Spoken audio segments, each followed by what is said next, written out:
All right. With 2 minutes to spare, I'd like to introduce our keynote. So as I mentioned earlier, Ivan really helped us think through conceptually what this conference should be.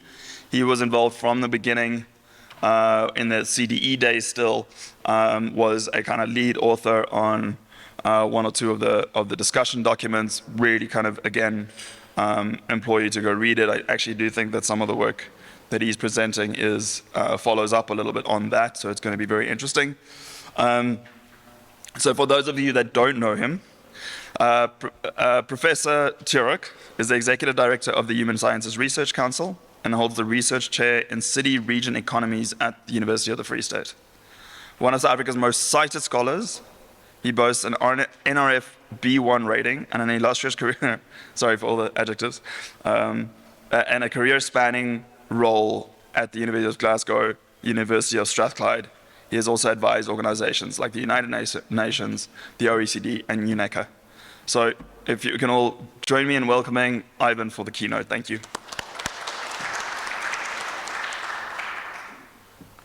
Thanks very much, Paul, for that generous introduction. And I really want to appreciate the work of ERSA over the last couple of years in promoting research on city economies. I think it's been neglected far too long and is badly needed, requires a lot of effort, requires building this network that Fouché has mentioned. We've a lot of catching up to do, I want to argue, compared with what's happening in other parts of the world. The imperative of more research on this topic is absolutely fundamental. So I'm really glad to see you all here today. I'm looking forward very much to an exciting, interesting event over the next 2 days. I think this is, I hope, will turn out to be a milestone event. I'm old enough to recognize historically the significance of milestone events that one looks back on afterwards and said, this was a turning point because of the beginnings of something really important. I'm going to try and set the scene in various ways over the next 40 minutes or so. I have an NRF chair in City-Region Economies, as Fouché said, at the University of the Free State. I also want to appreciate the role of the National Research Foundation in recognizing urban economies, urban economics, as an area that requires development. And also the University of the Free State for investing in this facility.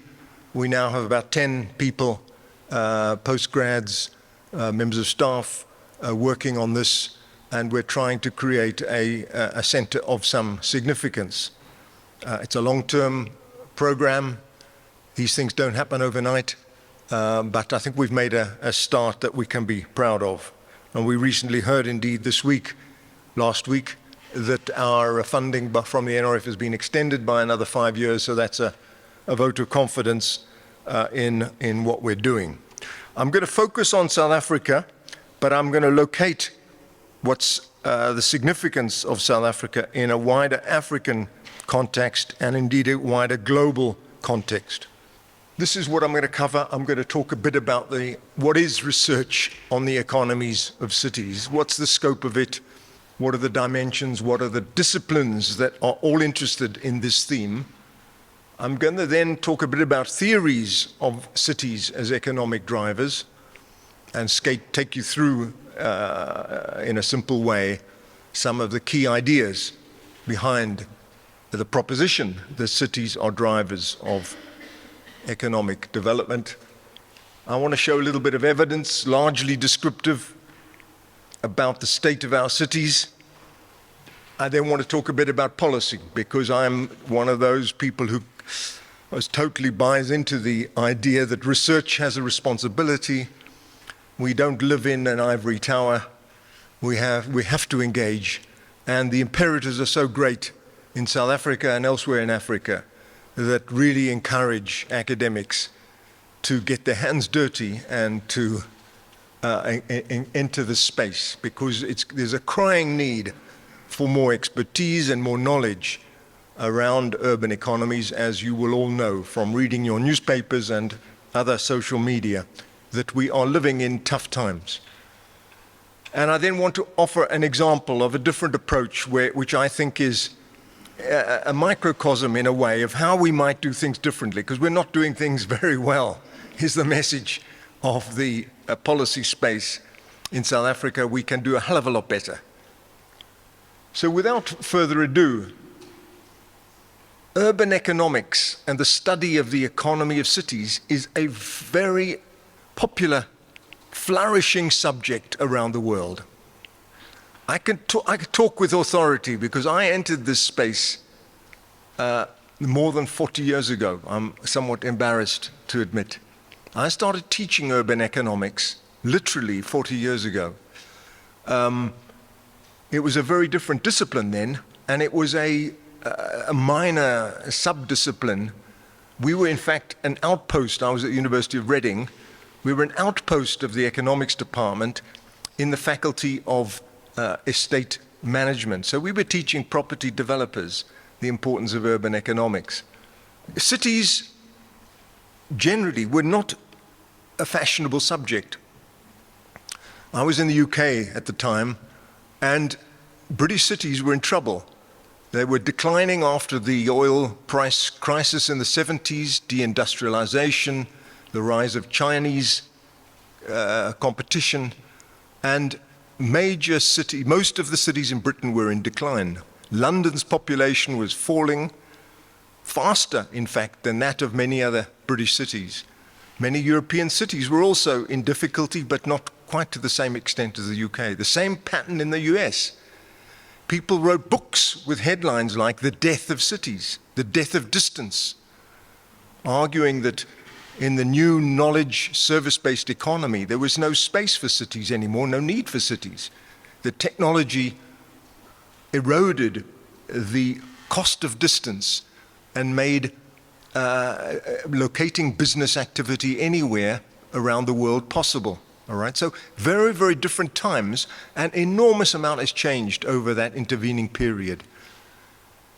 We have first, and we're going to talk about data in the next session, new sources of empirical data, geolocated data on jobs, on transport movement patterns using cell phone data, and other really important, innovative sources of evidence, hard numerical evidence that has fueled the boom in research on urban economies. That's one really important development. And of course, lately this has been enhanced by machine learning, by artificial intelligence, and other sophisticated tools to analyze and make sense of all this data that's become available. New modeling techniques, and we're going to hear about some of the developments in economics around really significant developments in economic modeling of using a lot of this data to take forward analysis of the causal relationships that take place in cities. This is not my particular expertise, but it's undoubtedly been part of the burgeoning interest in urban economics, going back to the Nobel Prize awarded to Paul Krugman for this kind of sophisticated analysis of urban economics. We've also seen a massive turnaround in the fortunes of many cities around the world. I mentioned some that were declining. Almost without exception, many of these cities have recovered over the last 20 or 25 years and are now doing much better than they were. Many of them still have legacy problems. In the US, people talk about legacy cities as cities, from the Industrial Revolution that have had some negative effects of that, but many of these are now recovering. Perhaps not prospering in the way that leading global cities are prospering, but nevertheless turning around in terms of their absolute trajectory. We've also, so that's the positive side of it. Cities have, and talk now is of superstar cities, right? Cities like New York, like San Francisco, Shanghai, London, Paris, as cities that really leading the global economy. And that's not an exaggeration. So this kind of language was unheard of 30, even 20 years ago. But against that, we've also seen increasing disasters in cities. Not far from where we are in Durban a couple of years ago, the disaster of the floods. The concentration of population in particular places exposes those places to climate change in a way that increases the impact enormously. So we all have, in getting caught up with the euphoria surrounding the revival of cities in the knowledge economy, we shouldn't forget that also the vulnerabilities are similarly amplified by concentration in living in one place. Around the world, this has become a massive concern. Rising sea levels, increasing frequency of extreme weather events, exposing cities to the ravages of climate change. We've seen the growing interest of the media in cities. Magazines dedicated, the Atlantic Cities magazine, dedicated to focusing on what's happening in cities. We've seen the Guardian Cities publication, another example, started about 10 years ago. Not in South Africa again. So, fueling these things, reinforcing each other, encouraging academics to think about cities and to take them seriously. We've had new think tanks I haven't mentioned on the slide. In the UK, the Centre for Cities, a significant think tank employing about 30 people. It's totally focused on promoting the urban agenda. In the US, Brookings Metro, another think tank dedicated to research and policy engagement on cities. So really helping to make the case for taking cities seriously. And we've had all sorts of new policy developments as well in the last 2 decades or so. At the global scale, we've had the new urban agenda by the United Nations, linked to the Sustainable Development Goals. We've had the Paris Agreement on climate change, which has a focus on cities. We've had the Sendai agreement on disaster management, again emphasizing cities. We've had the World Urban Forum, which is happening in Cairo next week. So a series of global events trying to encourage governments to take cities and the urban agenda more seriously. We've in Africa, the African Union has an urban agenda now, which is a big change and a very significant development. And in many countries, you have national urban policies. And indeed, you have in some countries ministries, whole ministries dedicated to cities and to promoting integrated planning and integrated policies for cities. In South Africa, we're lagging behind again, and I'll say a bit more about that. But this is kind of fueled the research agenda, which of course is my main focus. Now, one of the challenges of research and academics is fragmentation and incoherence. And we see this with the urban agenda. So there are essentially 3 main subdisciplines that work on cities and to some extent the economy of cities, right? There is urban economics proper, which is essentially a subdiscipline of economics. There are now 2 conferences a year, the Urban Economics Association. I would encourage you who haven't heard of it to look it up, the Urban Economics Association, quite a useful website. They have an annual conference in Europe and an annual conference in the US. They attract about 300 papers to both events. This was only started 15 years ago, right? It's a significant and a booming field with several journals and includes some of the people Fauché mentioned on their management boards, and so on. It didn't exist 20 years ago, and now is, as I say, a thriving discipline, essentially economists using formal models. That's the kind of passport to entry to this discipline, heavily reliant on quantitative data.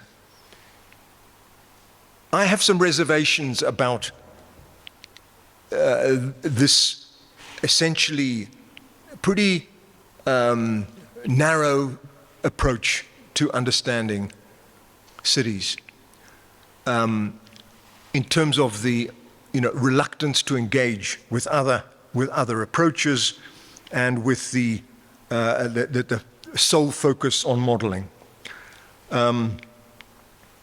So they tend to be insular.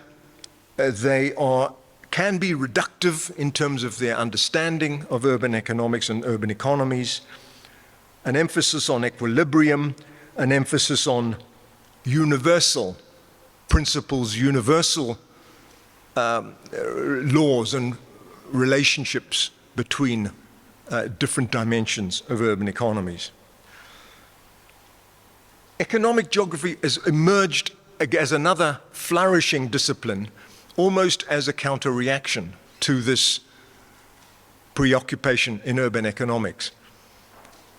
Urban geography is not just geographers, that's the dominant sort of main discipline. It's also other cognate disciplines involved in this field.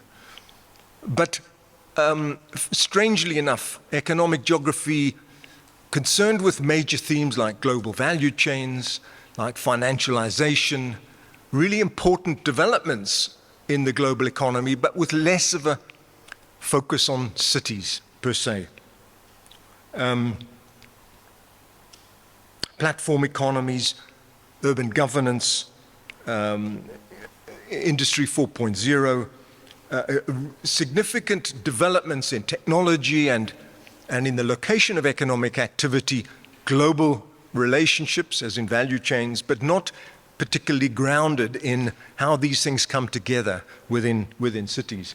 Nevertheless, another very flourishing discipline, with conferences tending to global conferences happening around the world, attracting literally thousands of participants. But limited engagement with urban economics. That space in the middle is actually very, very tiny. And then the third flourishing discipline is urban studies and urban planning. And this is actually better represented in South Africa than the other two. The first two are very scattered. If there's anybody who would associate themselves with these disciplines, they number in the fingers on one hand in South Africa, right? In economic geography and urban economics, I would argue. I'd love to be proven wrong, but we're really thinly stretched and desperately needing not just to improve the quality, but also, if we say, to increase the quantity of research in these fields. We need more members, we need more people working in these areas. And hopefully, this network can help to strengthen that. But urban studies and planning has also kind of gone off in reaction to economics and in reaction to the quantitative developments in these fields, become very qualitative, very focused on abstract theory, lots of isms, post-colonialism, postmodernism, post-structuralism, right? Which, it's often hard to read these papers. I'm sure they would say the same about economics.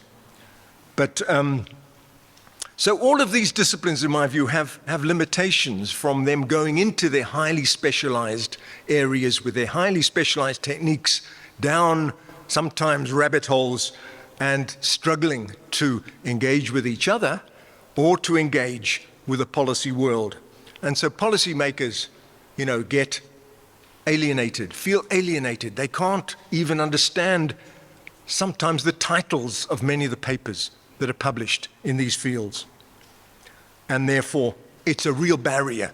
If the language is so obscure, it's a real barrier to engagement and to relevance. So I'm critical of these developments because I think they are scientifically advancing, but in terms of society, they're holding us back. So we need to sometimes give ourselves a scratch and challenge whether this is taking us forward in the ways that are most helpful. So what is the idea of the economies of cities? I was just thinking, let's try and define this scope a little bit better. At the heart of it, it's about economic activity, I would argue, right? And this issue of jobs and firms is absolutely fundamental.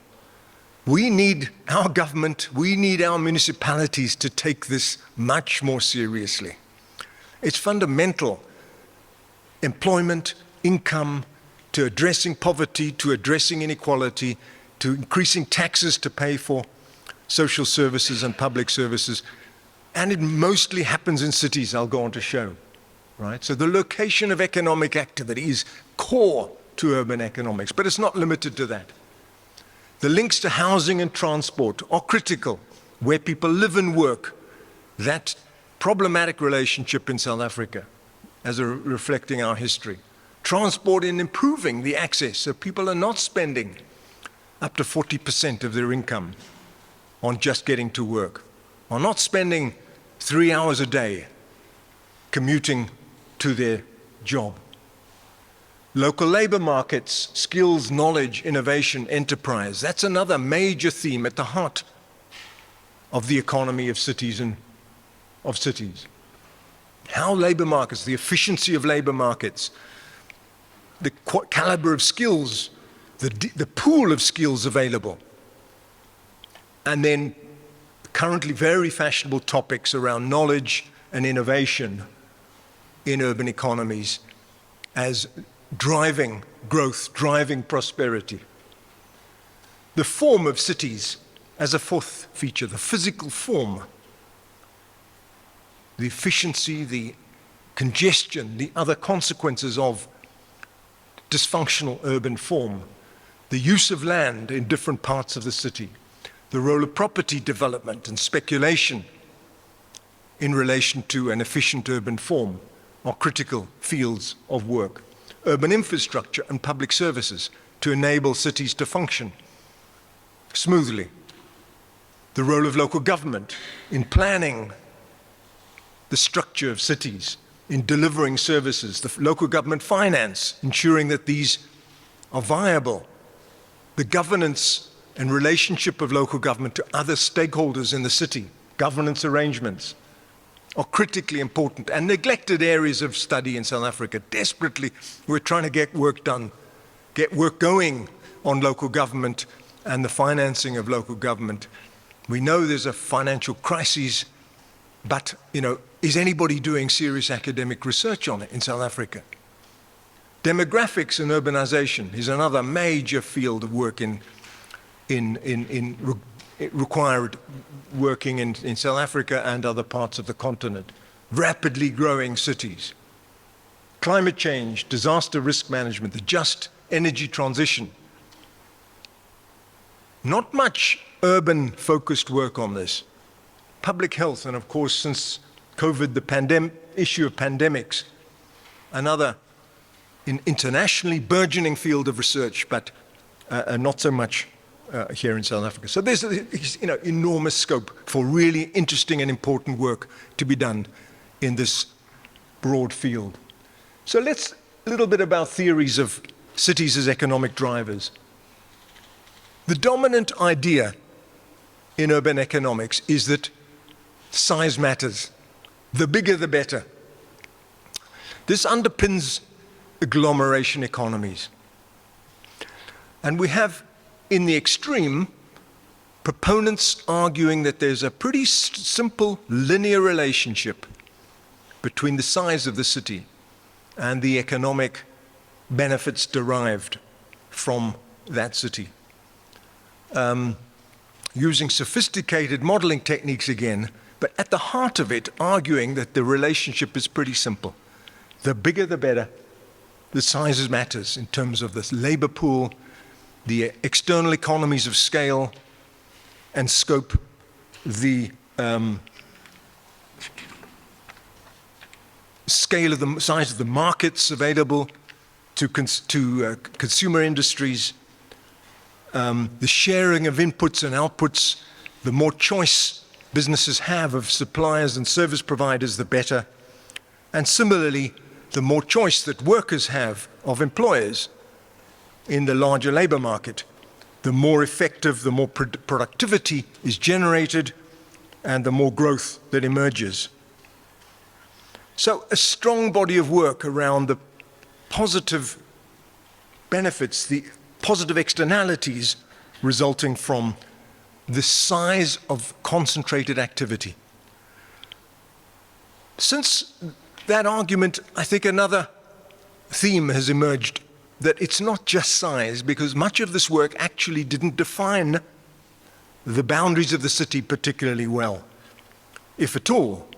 So density and connectivity as complements to size and scale are also extremely important. Density is critical to the interactions that are at the heart of many highly successful cities. The interactions between people and between firms. These can be highly localized. Think of Wall Street in New York. Think of Santon in Joburg. These districts, these clusters are highly localized. The City of London, another extremely, and other creative clusters which happen within a square kilometer almost, because of the significance of personal contact, face-to-face communication, and the exchange of high-level information and knowledge. Trust, mutual learning, innovation, tacit knowledge can't be communicated over Zoom or Teams. It requires looking people in the eye and benefiting from that highly sophisticated interaction. So to enable density to work, you need connectivity. You need not just congestion, which is the downside of density. You need infrastructure and connections to enable those interactions to happen efficiently. And the third thing, cities are not islands unto themselves.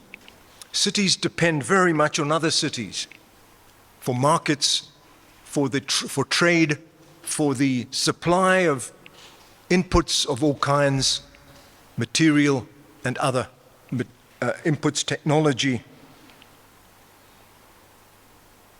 So cities are part of a wider urban system, and indeed the most successful cities are part of a wider global economic system in which investment, trade, and the flow of skills are critical to the prosperity of these cities.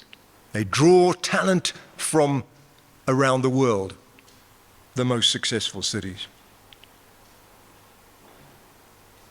So those are three critical ingredients of the theory of cities, but then there are a series of others that facilitate and support agglomeration. So infrastructure is fundamental. Infrastructure is highly expensive, of course, physical infrastructure. But it's fundamental to the smooth functioning of cities, to maximize the positive externalities and to minimize the negative effects of congestion, of contagion in terms of health and other negative effects of density, and to ensure the smooth functioning of cities. Institutions are also critically important to efficient and prosperous cities. To fund this very costly infrastructure, transport infrastructure, par excellence example, to fund this infrastructure requires massive investment, which requires institutions that have the capacity to borrow, to raise taxes, and to form partnerships with private institutions. Institutions are required to coordinate the development of land, to coordinate economic investments with housing investments and transport and other infrastructure investments, and to raise taxes, to have the trust of local citizens to secure revenues to fund the infrastructure. And there is in the most successful cities, there is a virtuous circle between the prosperity, plowing back that by capturing a share of the value, reinvesting in infrastructure to reinforce the efficiency and the effectiveness of the city. That requires a system of property rights, of land registration, to encourage investment, the security associated with that. And so this raises the question, of course, of the African story, where economists, particularly from outside Africa, have argued that, things are not working like this in many African cities. The property rights are not in place. The systems of land tenure are ambiguous, and lots of conflict over land ownership, that local government is a very weak institution in many African countries. And many African cities, it's argued, are more like consumer cities rather than producer cities with a strong economic base. They're places that circulate the rents generated from resource extraction, from oil and other exploitation of other minerals. These are then circulated and consumed in cities. So they're essentially parasitic on the mineral base of other parts of the country. I think that's a bit overstated, but it's a bit of a wake-up call as well. So how does South Africa fit in? Well, South Africa is a bit of a mixture, actually, a bit of a hybrid. But let's start with some simple descriptive evidence. Conventional maps of the economic geography of South Africa, like the one on the left, we argue, Justin and I, don't do justice to the significance, the economic significance of cities. Almost 60% of all formal employment is located within our metros. So we need to rethink how we capture the public imagination to recognize the significance of our metros, with things like this cartogram that we published with the help of GCRO a couple of months ago, showing the significance of Joburg, Tshwane, Ekurhuleni, Cape Town, eThekwini. Try to capture something about the importance of these places compared with other parts of the country. Our cities are also much more viable if you think about the ratio of jobs to population. The contrast between the metros and smaller towns and rural areas is enormous in terms of the economic base, with nearly 1 in 3, nearly for every 100 people living in the metros, 30 of them have a job. Compare that with 5% in rural areas, 10% in small towns, right? These are vast differences in terms of the basic viability of places. The composition of jobs is also very different in different places. So this shows the proportion of employment in primary mining, manufacturing, tradable services like financial services, logistics, professional services, government, public services, and non-tradable, retail and wholesale, consumer services, and so on. And we see that, look at the significance of public employment in mostly rural areas, right? More than half the jobs. Also very significant in large towns and to a lesser extent small towns. Agriculture obviously important in rural areas, but Manufacturing is very small, really, compared with what one might expect. Tradable services are much more significant. This is probably the key differentiator for the metros, tradable services. So we need to take services more seriously as a source of employment, as part of the economic base of cities. And what's happened? This is perhaps the most important graph of the lot. What's been happening to jobs? And we know many of our cities are in difficulty. This is hard evidence of serious employment problems. This is the Joburg trajectory. Absolute decline in employment. This is Nelson Mandela Bay. This is the national average. In the late 2010s, most metros were outperforming the national average. Since COVID, it's roughly half-half. This is Cape Town. Not shooting the lights out, a 20% growth in jobs over a 9-year period is nothing to write home about. So real significant challenges here. Given urbanization, given the growth in the population, our economies are performing poorly. Where is the growth coming from? Retail and wholesale, non-tradable services in the case of Cape Town, followed by government, and then tradable services. Elsewhere, tradable services, retail and wholesale, Tshwane, eThekwini, and government as a significant part of the growth. This is not robust economic development. Location quotient, I haven't got time to go into the detail, but simple location quotient analysis, again, struggling to find really distinctive strengths. They are different. The composition of our city economies is distinctive. In theory, they can perform complementary roles and make up this national urban system where the strengths of one reinforce the strengths of another city economy. But have we got any thinking in South Africa about a system of cities which is complementary in their functions? I haven't seen it. So again, areas for further research and further development. We did some shift share analysis to try and unpack the sources of growth in different provincial, no metro data, different provincial economies, to try and compare whether the importance of sectors which dominate our industrial policies with spaces and the operating environment of the city. And we see, just to illustrate, in Gauteng's case, that's between 1995 and 2018, Gauteng performed much more strongly than the national economy. It really has been the engine of growth.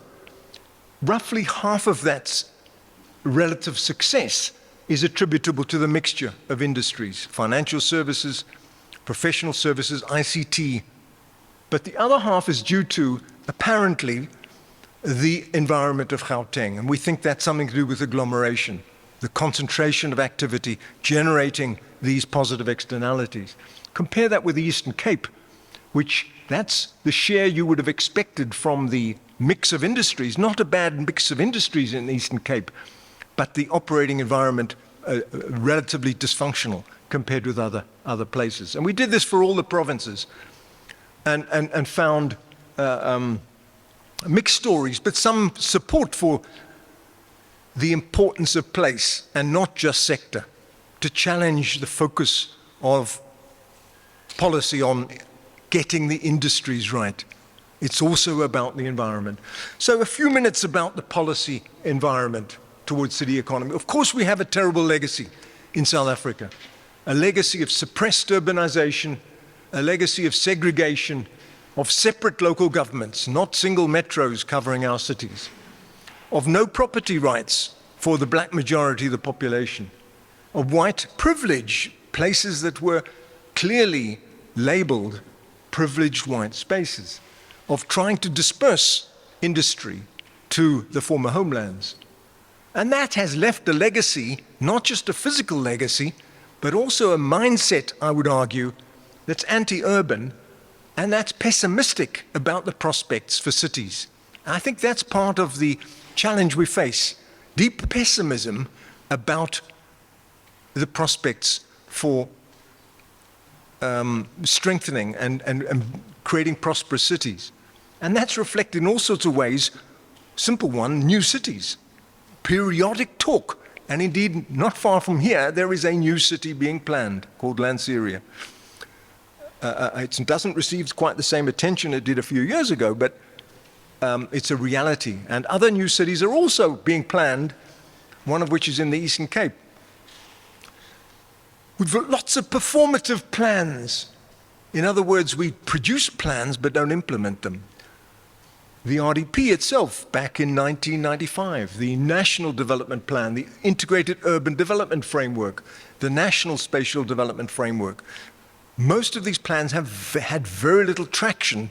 They talk good things about cities, many of them, most of them, but the reality is they're not followed through. We've created a system of strong metros. Compared with many African countries, our metros are well endowed with functional responsibilities, resource-raising capabilities, but we haven't bolstered them since they were formed with greater capabilities. And indeed, we've imposed on the metros accountability frameworks through conditional grants, through the operations of the provinces, which undermine the capabilities of the metros. We've got a centralized system of resource allocation and of accountability with constitutional protections which constrain how far government could go, the result of which is a stalemate in terms of resolving the crises in Joburg, in Tshwane, in Ekurhuleni, in eThekwini. We struggle to get, despite very clear breakdowns in governance, government cannot somehow find a way through. And it's astonishing how this collapse in these cities is tolerated. We have powerful SOEs like Transnet and Eskom with no local accountability. So the ports in Durban, vital piece of the infrastructure, is operated in isolation from the policies of the metro. Same in Cape Town and elsewhere. We have industrial sector policies, but no spatial policies. Indeed, what spatial policies exist try to deconcentrate activity away from the cities, such as the special economic zones and the new cities I mentioned. We've got completely disconnected housing and transport policies. So housing has de facto dispersed people to the edge of the cities. Our transport policy through BRT, in particular bus rapid transit, is trying to create transit-oriented development to densify cities in an efficient way. So pulling each other, these policies, pulling it apart. It's incredible the contradictions at the heart of key urban policies. We have a politics of welfare and patronage that we see with social grants and other instruments, not a developmental approach, a grassroots building capabilities from the bottom. We have no idea how to engage with informality. And the disaster of the last few weeks of these kids who've died as a result of food poisoning, the response is close down the spaza shops, foreign spaza shops. We have no concept of how to engage more productively with informality. Informal settlements, the occupation of hijacked buildings in Joburg, we have no concept of how to deal with these crises, because informality is a black hole that government has not given enough consideration to. There's no concept of integrated place-based policies, which are at the heart of successful cities, as I showed a few minutes ago. The closest we come is the district development model. But it's inward-looking. It's about coordinating national, provincial, and local government. It's not about engaging other stakeholders, the private sector, civil society, to formulate effective urban policies. One consequence is that we have created these dormitory settlements, some of which have been densifying, and I want to end my presentation with a few comments about this positive alternative. So that was a deep sloot close to where we are. This is a township in Cape Town, and then many other townships have been through this process. Starting with an RDP settlement, within a few years, this is over 2 decades, the population of this place has increased 7-fold within the space of 20 years. Some of it is a kind of problematic with shacks and double-story shacks, and but some of it is, and increasingly, is desirable, decent, dignified housing. It's a huge grassroots response to affordable housing, reflecting huge demand. Cape Town estimates 90,000 of these structures in different townships of the city. It's the fastest growing segment of the housing market in most of our cities. Over time, there's been this incremental process of upgrading from shacks to solid rental units. That's development. There's an economic stimulus, income generation for the homeowners of these properties, developing emerging enterprises, creating a multiplier effect, building suppliers, property services, estate agents, and others that service this market. There is densification. This is our most effective way of densifying our cities to date. We've struggled with densification, but this is happening. It's retrofitting inefficient urban development in a more effective way. It's all informal and unauthorized because of our regulatory system being too cumbersome and too costly for people to comply. So there's no taxes being paid here. There are risks to the infrastructure. It needs enabling. It's positive in many ways, but it needs enabling and it needs guiding to maximize the potential of this phenomenon. So it's a vibrant activity, creating lots of jobs and skills and enterprise, but it needs support. It's beginning to happen in Cape Town, where the current mayor has embraced this phenomenon and said it's a way of engaging with informality that will help the city with this challenge in a number of other ways as well. So there's been a stakeholder group or an alliance of key actors have come together to try and move this development forward in a positive way. The city's involved because of its regulatory and policy powers. It's a key actor, of course. Finance institutions are involved because they see this as an opportunity to lend to these developers. We have academics involved in property development who are supporting training programs. We have professional services providers, lawyers involved to provide free advice to developers on the legal complexities. We have NGOs. The Western Cape Property Development Forum thinks this is a really significant phenomenon of relevance to mainstream property developers and not just to the informal sector. We have organizations like ourselves, HSRC, and myself, university, doing research to improve understanding of this phenomenon. A township developers forum trying to organize developers so that they speak with one voice and provide a coherent input into agendas, and capacity building going on through NGOs providing mentoring and training and project support. This is a better way to do policy than government acting alone. Providing knowledge, sharing knowledge, providing legitimacy. Trust is a scarce phenomenon in our townships. Legitimacy to people on the ground, engaging with informality, building capabilities, ensuring that our regulatory system is fit for purpose and not coming forward with all kinds of frameworks that are inappropriate and cumbersome and too costly for affordable housing, for our situation on the ground. Fit for purpose regulation. So, to conclude, urban economic research is flourishing globally. I can't overestimate the interest in cities and the economy of cities among academics and the policy community globally. We're well behind the curve and a lot of catching up to do.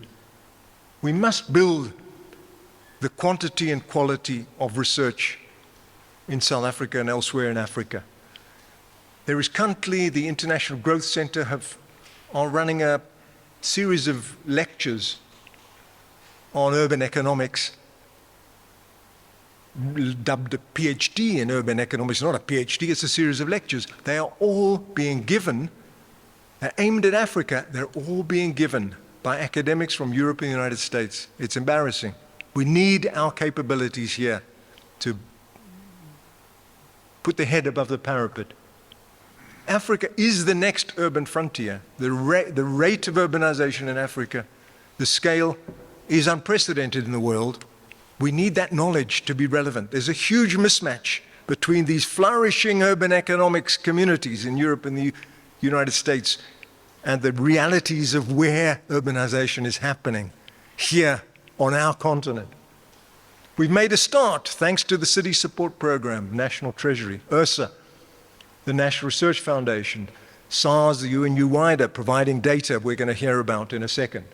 But we need much more. We need diversity of theories. We need diversity of methods. We need healthy debate, not insularity. We need debate between these different bodies of work and cross-fertilization to learn from each other so that we move forward in a more coherent way. And we need policy engagement and relevance. There's no ivory tower luxury, I'm afraid. We have to get involved. Indeed, getting involved can be very stimulating and improve the quality of our research through engagement with realities on the ground. It's vital given the immense challenges we face. Thanks very much.